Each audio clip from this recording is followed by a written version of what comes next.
Buenas tardes, compañeros. Mi nombre es Roberto Méndez, pertenezco al taller de crónica del Faro Xochicalli Azcapotzalco. Voy a relatar una leyenda. Sucedió en el año de 1900 en un pueblito en el estado de Tlaxcala. Un matrimonio que con muchas ilusiones pensaba tener muchos hijos, pero al paso del tiempo no le concedía tal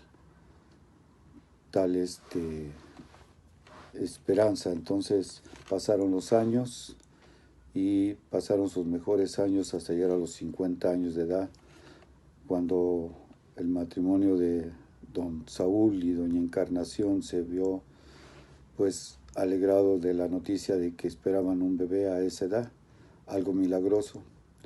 Pasó el tiempo de gestación del bebé y finalmente la señora Encarnación tuvo una niña. Desgraciadamente, al momento de tomarla en los brazos, el doctor que asistía al parto pues se horrorizó de ver la carita de la niña, que realmente no pertenecía a un ser normal. Tenía una deformación a tal grado que espantaba a la niña. No pensaba enseñársela a los padres el doctor, pero finalmente se la tuvo que